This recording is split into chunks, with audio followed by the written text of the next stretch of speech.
हाँ देखो बच्चों, जैसा कि कक्षा 12 जो है हम कैकेयी का अनुताप, मैथिली शरण गुप्त के शीर्षक है कैकेयी का अनुताप। इसमें जहां तक पढ़ाए थे उसके आगे से हम आज ये दूसरे पार्ट में शुरू कर रहे हैं कि यह सच है तो अब लौट चलो तुम घर को, चौंके सब सुनकर अटल केकई स्वर को। तो जैसा कि प्रसंग हमने बताया था ना, प्रसंग वही रहेगा कि भरत जी अपने समस्त अयोध्यावासियों और अपनी माताओं के साथ भगवान श्री राम को मनाने आते हैं। इसके बाद जो है वहां तुरंत ही सभा का आयोजन होता है और उसी क्रम में पहले तो भरत जी जो है अपना पश्चाताप करते हैं।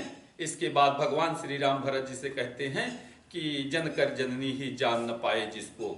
तो इसके बाद कैकेयी बोलती हैं कि यह सच है तो अब लौट चलो तुम घर को, चौंके सब सुनकर अटल केकई स्वर को। कैकेयी कहती हैं, मैथिली शरण गुप्त जी कहते हैं कि कैकेयी भगवान श्री राम से कहती हैं कि हे राम, यदि यह सत्य है कि मैं जन्म देकर भी भरत को नहीं जान पाई, यदि यह सत्य है तो तुम अब घर वापस लौट चलो, क्योंकि सारी गलती हमारी है, चौंके सब सुनकर अटल केकई स्वर को। स्थिर कैकेयी के इस प्रकार के स्थिर विचारों को सुनकर समस्त सभावासी ये चौंक पड़ते हैं, आश्चर्यचकित हो जाते हैं। सबने रानी की ओर अचानक देखा, वैधव्य तुषारा वृता यथा विधु लेखा।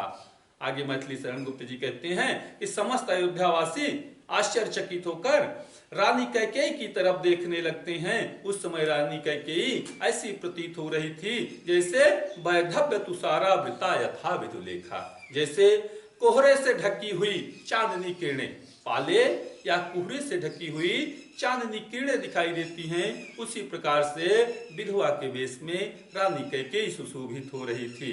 कहें कि बैठी थी अचल तथापि असंख्य तरंगा, वह सिंही अब थी हाहा गोमुखी गंगा। आगे मैथिली शरण गुप्त जी कहते हैं कि कैकेयी स्थिर बैठी हुई थी, लेकिन उनके मन में अनेकों प्रकार के करोड़ों विचार उमड़ घुमड़ रहे थे। करें कि वह सिंही अब थी हाहा गोमुखी गंगा। मैथिली शरण गुप्त जी कहते हैं कि सिंह की तरह गर्जना करने वाली रानी कैकेयी आज गोमुख से निकलने वाली गंगा की तरह शांत दिखाई पड़ रही थी। करें कि सिंह की तरह गर्जना करने वाली रानी कैकेयी आज गोमुख से निकलने वाली गंगा की तरह शांत प्रतीत हो रही थी।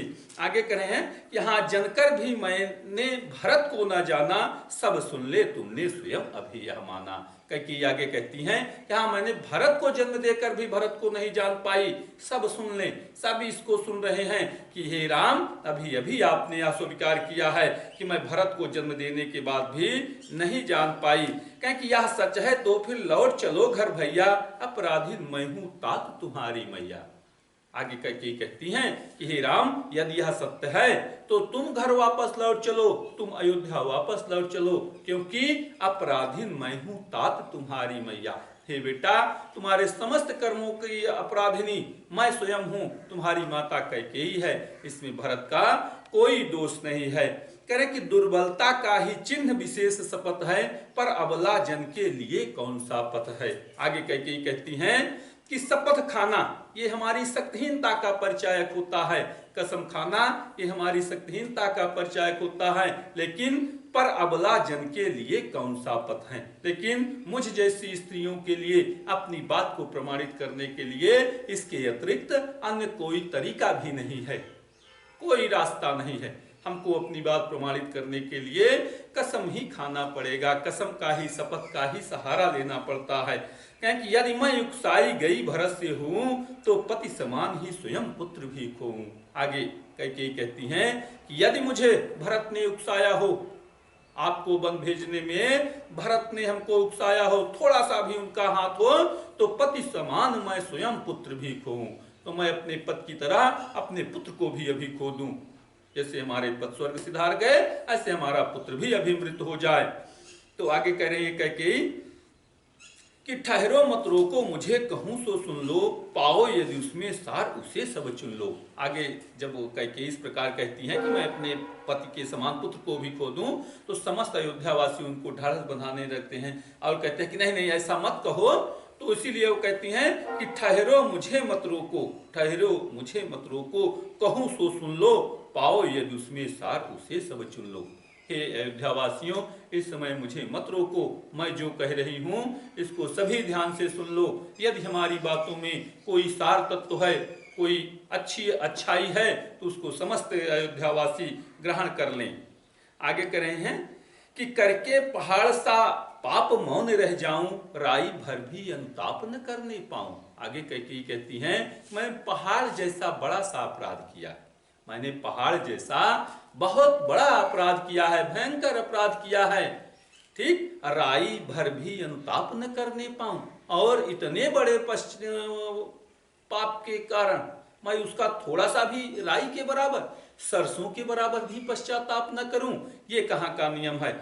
आगे कह रही हैं कि थी सनक्षत्र सस निशा ओस टपकाती, रोती थी नीरव सभा हृदय थपकाती। करें उस समय तारों से सजी हुई रात्र थी और ओस की बूंदें टपक रही थी, और आगे करें कि रोती थी नीरव सभा हृदय थपकाई थी, और समस्त अयोध्यावासी, समस्त सभा के वासी ये शांत अवस्था में अपने हृदय को थामे रोत रहे थे, अपने हृदय को थामे हुए ये रो रहे थे। उल्का सी रानी दिशा दीप्ति करती थी, सब में भय विस्मय और खेद भरती थी। कहें कि उल्का सी रानी दिशा दीप्ति करती थी, कहें कि रानी कैकेयी उस सभा में उल्का पिंड की तरह प्रकाश भर रही थी, और सब में भय विस्मय खेद भरती थी, और समस्त अयोध्यावासियों में एक साथ भय, आश्चर्य और दुख की भावना भर रही थी, दुख की भावना प्रकट कर रही थी। भय क्यों हो रहा था? कैकेयी इस प्रकार से विलाप कर रही थी, ऐसा लग रहा था कि कहीं कैकेयी आत्महत्या न कर लें, अगर राम नहीं लौटते हैं तो पता नहीं कैकेयी अपने प्राण न छोड़ दें। विस्मय, और सबको आश्चर्य हो रहा था। क्या आश्चर्य हो रहा था? कि यही कैकेयी जो कोप भवन में गई थी, और उस समय सबने, पूरे अयोध्यावासियों ने, सबने समझाया, लेकिन कैकेयी को कोई फर्क नहीं पड़ रहा था, वह टस से मस नहीं हो रही थी, एक सुर बांधे हुए थे कि राम को वनवास जाना है, भरत को गद्दी संभालना है। आज वही कैकेयी इस प्रकार से भयंकर विलाप कर रही और खेद, दुख की भावना भर रही थी। आगे करें कि सब में भय विस्मय और खेद भरती थी, क्या कर सकती थी मरी मंथरा दासी, मेरा ही मन रह सका न निज विश्वासी। आगे कैकेयी कहती हैं कि इसमें उस शक्तिहीन मंथरा दासी का भी कोई दोष नहीं है। क्यों? मेरा ही मन रह न सका निज विश्वासी, क्योंकि स्वयं हमारा मन ही भटक गया था और स्वयं के ऊपर, अपने ऊपर वह विश्वास नहीं धारण कर पाया, अपने ऊपर विश्वास नहीं स्थिर कर पाया। आगे कर रहे हैं कि जल पंजरगत अब अरे अधीर अभागे, ये ज्वलित भाव थे स्वयं तुझी में जागे। आगे कैकेयी कहती हैं कि हे हाड़ मांस के हमारे तुच्छ शरीर, अब तुम इसी ईर्ष्या देश की यज्ञ में जलो, क्योंकि इस ईर्ष्या देश की भावना तुम्हारे अंदर ही उदित हुई थी, स्वयं इसी हाड़ मांस के शरीर में उदित हुई थी, इसीलिए हे हाड़ मांस के शरीर, अब तुम इसी यज्ञ में, इसी पश्चाताप की यज्ञ में जलते रहो।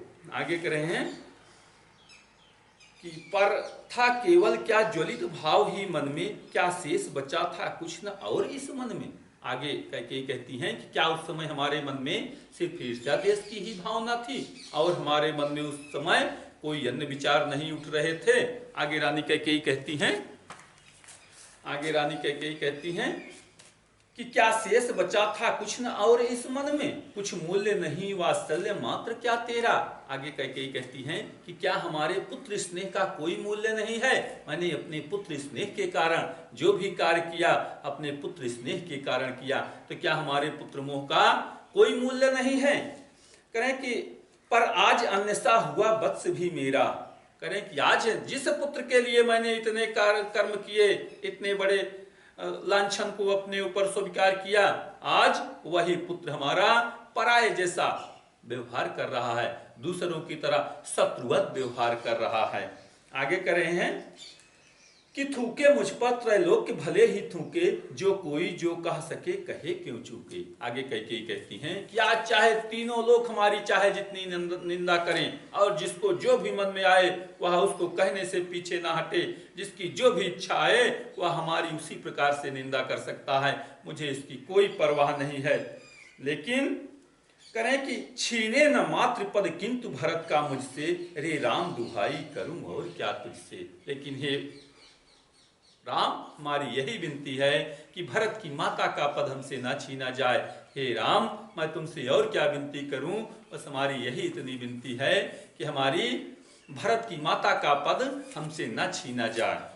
आगे कैकेयी कहती हैं कि कहते आते थे यही अभी नरदेही, माता कुमाता माता न कुमाता पुत्र कुपुत्र भले ही। कहें कि अभी तक समस्त शरीरधारी मानव, अभी तक मनुष्य यही कहते चले आ रहे थे कि पुत्र कुपुत्र भले हो जाए लेकिन माता कुमाता नहीं हो सकती। लेकिन अब लोग क्या कहेंगे, आगे कैकेयी कहती हैं कि अब कहें सभी यह हाय विरुद्ध विधाता, है पुत्र पुत्र ही रहे कुमाता माता। लेकिन अब तो सब यही कहेंगे कि ये भगवान, ये परमात्मा रुष्ट हो गया है, अब तो पुत्र पुत्र ही रहता है, बल्कि माता ही कुमाता हो जाती है।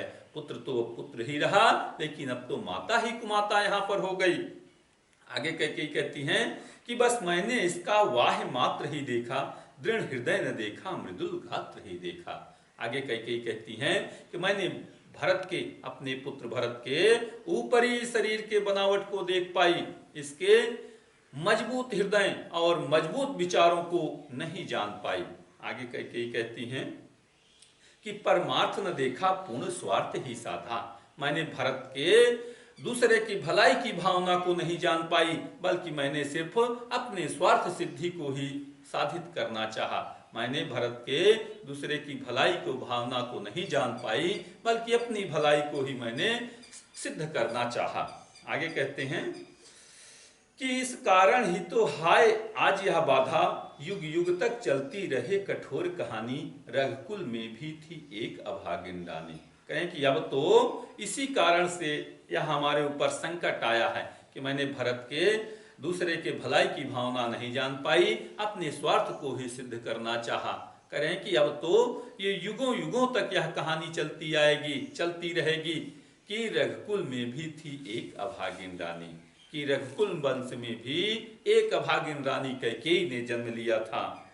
आगे करें कि निज जन्म जन्म में सुने जीव यह मेरा, धिक्कार उसे था महास्वार्थ ने घेरा। कहें कि अब तो यह जीवात्मा जितनी बार जन्म लेगी उतनी बार वह हमारी इस कथा को सुनेगी और मुझे धिक्कारेगी, मुझे हतोत्साहित करेगी कि रघुकुल में रानी कैकेयी ने जन्म लिया था और वह स्वार्थ के वशीभूत हो गई थी, महास्वार्थ के वशीभूत हो गई थी। आगे करें कि 100 बार धन्य वह एक लाल की माई, जिस जननी ने है जना भरत सा भाई। जब वो कैकेयी इतना पश्चाताप कर चुकती हैं, उसी समय भगवान श्री राम कहते हैं कि 100 बार धन्य वह एक लाल की माई, जिस जननी ने है जना भरत सा भाई। कि जिस माता ने भरत जैसे भाई को जन्म दिया हो, उस माता, वह माता सैकड़ों बार धन्यवाद की पात्र है। उस माता को सैकड़ों बार धन्यवाद करना चाहिए। ठीक बेटा, इतना जो है इसको दोहरा लेना है। इसके बाद कल हम अगले उसमें जो है अगले वीडियो में इसके बाद जो बचा है कैकेयी के अंत पश्चाताप पार्ट 3 में पूरा बता देंगे। समस्त बालक पढ़ने के समय किताब अवश्य खोलें, किताब खोलकर उसको कायदे से वीडियो सुने और जो जहां भी तनिक भी समस्या आती है उसको तत्काल हमसे मोबाइल से संपर्क कर लें और हम उसको तत्काल दूर करने का प्रयास करेंगे। ठीक।